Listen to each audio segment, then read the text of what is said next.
Hello everyone, it's Mark Shalero, the owner of MS Classic Cars.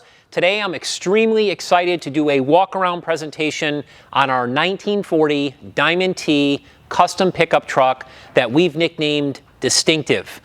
This is a very, very special hot rod. Come a little closer, take a peek at this. I'm going to do a really thorough walk-around, but before I get into that, this is a one-of-a-kind build that is truly rolling artwork. Something that is distinctive, is easy to recognize because it is different from other things. For anybody who doesn't know, the Diamond T Motor Truck Company was based out of Chicago, Illinois. It was produced, the trucks from 1911 to 1967 with the peak of production in the late 1940s. As the original chassis tag indicates, that's right on the cowl there. This was a Model 614H, which was a 4-ton 6x6 truck that was used by the U.S. Army during World War II. It was just a cab and a chassis when it was discovered by Timothy and Clint Stanley of North Carolina. The team, which was a father and son team, had many years of experience in the automotive restoration field, and they had a vision to create an awesome hot rod, and their vision came to life in 2020 when this truck was completed. Once it was completed, they showed it at the NSRA National Street Rods in 2021. They decided to list it for sale. I purchased it immediately in 2023. As I mentioned, we've been working on it for a couple of years, taking it to an even higher level. And as documented, we invested over $25,000 in parts and labor. And this is the first time that we've ever listed the truck for sale.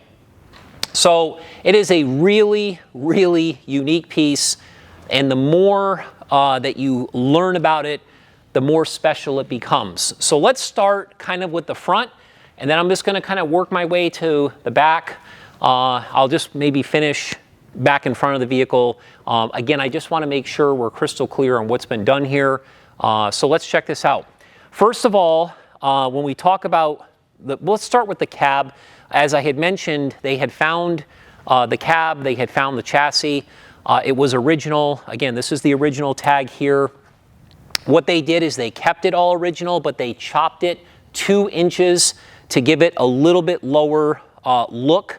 They kind of compressed it from what the original cab was. Other than that, they didn't really modify the cab other than the firewall section, which you can tell has been notched. The floors and obviously the tunnel, all part of that cab was obviously fabricated and customized. But what they did, which is where it gets really impressive, is they recreated an entire front nose of the vehicle, okay, and the entire rear of the vehicle by hand. So once again, it was completely fabricated, one of a kind.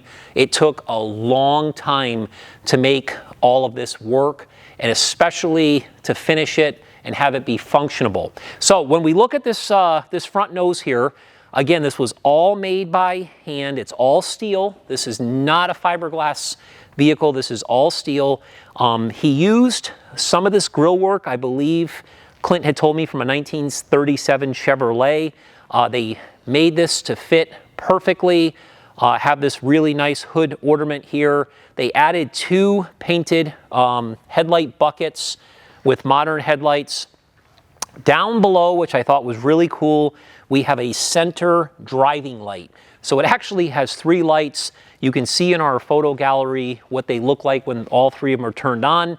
And then of course they added these vents down here with this beautiful trim, this mesh grille, which again allows for airflow. They did a beautiful job making the front of this. This is definitely a one-of-a-kind deal. Now, I did open up one side of the 4-piece hood. This is a fully custom, functionable, and operating hood.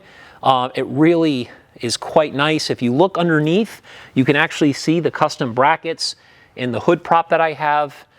Again, they made all of this by hand. Again, these are vents that actually, when this closes, it actually goes behind here, which looks really nice.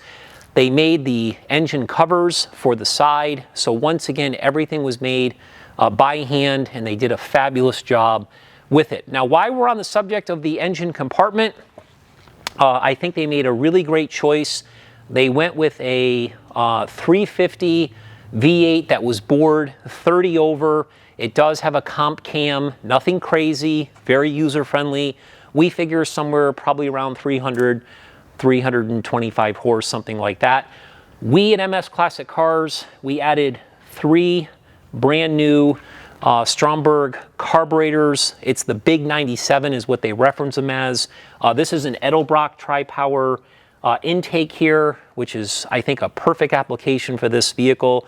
Now, Hercules is paying tribute basically to the original Diamond T's. I thought that was a great idea to make those custom valve covers.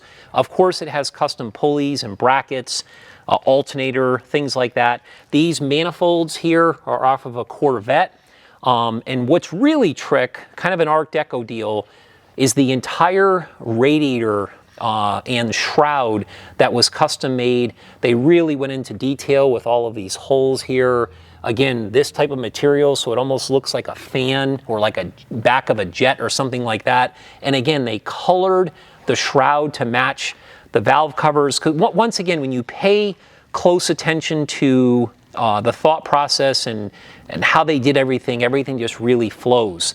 So while we're also on the front of this vehicle here, I'll mention what MS Classic Cars did. It had different wheels and different size tires on it when we got it. It had a little bit of a different rake. We thought it would greatly improve the drivability of the vehicle. You know, one thing at MS Classic Cars that people know us for is not only buying #1 and #2 condition show quality vehicles, but we want our vehicles to operate and operate at a high level so people can enjoy them. Although we are not car builders and we're not restorers, sometimes we go further than what we originally intended on doing, and we did that with this vehicle. We essentially chopped the front off and we added a new front clip. So this has a brand new heights system here, and that does include the cross member. It includes the upper and lower control arms, the adjustable shocks, most importantly, the rack and pinion steering. Just this front section here, if you get on Heights website and look, is roughly like $6,000. Then we had to fabricate and engineer everything to fit properly. And then of course, when we changed that, again, to make it more functionable, we also wanted to match the rear wheels. So we went with a very similar style artillery wheel. If you check out these wheels, they're really sweet. They're painted black with the chrome hubcaps. It has the pinstripe around the rim that actually matches the color of the vehicle, which is a gorgeous shade of green. We put on brand new tires here. Again, it looks awesome. So what we have is we have good ground clearance. We have something that you can maneuver very simply. Again, it's a user-friendly setup. So that's what we did here. And also, it has front disc brakes. And the master cylinder on this is actually from a Corvette as well. So it's got a lot of different manufacturers' parts that were incorporated. Now, as we look at the side of the vehicle here, I really can't stress enough how straight it is, how beautiful the paint is. This is definitely a higher end restoration for sure. No thing was really left unturned. What I really like that they did is they purchased obviously brand new glass. This is a 2-piece windshield, new door glass, new rear glass. But this piece with this little lever right here actually opens up. Okay, we have pictures of that in our gallery. I'm not going to open it up all the way, obviously, but that was an original feature that they actually left, and I thought that was pretty cool. It does have custom mirrors on both sides. Again, these are vintage door handles here that really look the part. And again, look at the gaps, okay? Timothy and Clint were body men, and they owned a very reputable body shop. Look at the gap lines on this. I mean, it is way better than the Diamond T was from the factory. When you look at the interior, the craftsmanship continues inside. Again, you can check out our photo gallery, msclassiccars.com, but when you get down here and you actually look up at the roof, this is all metal, it's all handmade. They have another Art Deco style dome light, which kind of matches the fan on the shroud and on the radiator. And you can see the overhead storage compartment. Again, they fabbed all of that by hand. They painted it the same color as the body. Everything is trimmed in black. Every single nut and bolt has been replaced. The dash was all customized with the same body color paint, black accents. You'll notice that the vents inside the interior match the vents that are on the front nose that I pointed out earlier. This is a Love seat. It's a bench seat.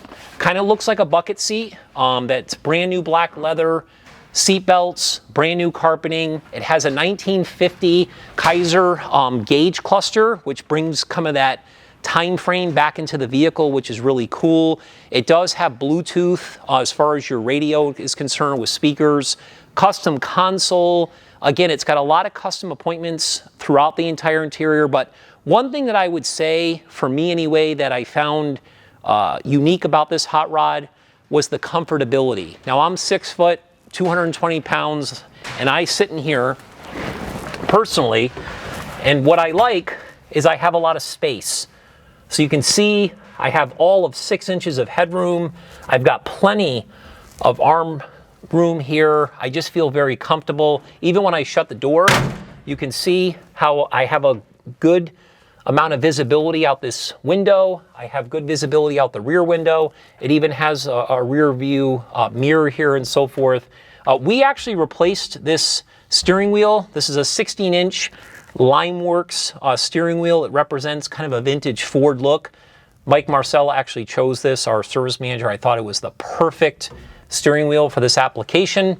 But anyway, the inside of this is truly amazing to sit in. It actually smells fresh. It smells nice and new. Really can't say enough about the interior. Now, when we make our way over to the backside, this is probably, in my opinion, of the entire build, the most impressive part about it, because as I said, this was the original cab that was chopped and modified, but there was no bed, just like there was no front end. This entire rear bed was made from scratch. This is, again, not fiberglass. This is metal. So they started with the typical look of a rear bed rail. Then they got these beautiful straight fenders, which kind of start to swoop here toward the back, okay? Like something that you would see from the 40s or even early 50s. And what they did here is they molded in 1937 Ford taillights into the rear, which I thought was a killer idea. Before I forget, these are 17-inch rims in the back. Again, artillery style, black with the body colored pinstripe, chrome hubcaps, 17-inch tires. Definitely a super cool look, a little taller in the back than in the front. But when we make our way over to the back here, look at the craftsmanship of how this was designed, the thought that went into this. To me, this looks like something that a manufacturer made, and it just looks amazing. I mean, it's really speechless in person what it looks like. So let's start with the rear here. They incorporated, again, this matches the vents that are on the engine covers with this gray, and then of course the body color, and then they incorporated the black. This is a third brake light, okay? That was such a cool deal. Probably the best thing about the rear is this rear bumper. Not only has that rear bumper been recessed into the sheet metal, but it also functions as the exhaust outlets. How cool is that? How much time went into making that one piece is mind-boggling. Behind the plate frame is a Class 3 hitch. So if somebody wanted to pull something that was small and lightweight, such as a little trailer, maybe with a motorcycle on it or some type of a little boat or whatever, you could do that at a car show. So that's pretty cool that they incorporated that. And on the subject of incorporating the hitch, they didn't utilize the original chassis, which was a very heavy-duty chassis. They clearly modified it. They boxed it to make it a little bit stronger, but it does sit on its original chassis. There are a lot of upgrades to the suspension, like the leaf springs are from a Jeep Cherokee. There's a lot of little tidbits of information regarding the suspension. It does have a disc brakes in the rear as well, so it is a four-wheel disc brake vehicle. It has a turbo 350 automatic transmission, nothing crazy. That was rebuilt, functions beautifully. It even has a transmission cooler. The power is transferred through a 8.8 Ford rear end, which is a great application for this particular setup. Again, it has dual exhausts, again, that exit from those outlets in the back. Now, when you look at the inside of the back of the bed here, you will notice that there are two storage compartments that are built into the wood floor. I love how they painted the slats and everything, the body color. One is for the battery, and the other one is just an empty container. They're more of an aluminum container. You can put your detail supplies in there. There is a battery cutoff knob in there if you want to shut the power off. And this is also something that's really cool. Just this one item here, this all had to be custom made. Then they put this gold trim here. This is your fuel filler for your gasoline when you want to fill it up. It just goes on and on. Even these lenses here are SoCal lenses, which is a big name in the business. And again, pay attention to all these little details. Again, I don't think they left anything on this vehicle unturned. I mean, they did an amazing job with it, really, from start to finish. I think that covers everything that I really wanted to go over. I don't want to make the video too long. I just wanted to emphasize really what the history was, what went into the build. Definitely pay tribute to Timothy and Clint Stanley, again, from North Carolina. They deserve the credit for spending years doing this at MS Classic Cars. All that we did was we improved upon it, we detailed it, and we kind of finished it in our own way to what you see here today. So if you have any interest in this, you are welcome to call me over the phone at the dealership. You can send me an email. Please visit our website, again, msclassiccars.com. To follow us, I would ask to please sign up for our VIP newsletter email. That is the best way to follow us and everything that we have going on. I would also ask to follow us on social media as well. We really would look forward to talking and to earning your business, whether it's on this vehicle or something in the future. I do appreciate you watching. And as always, rock and roll.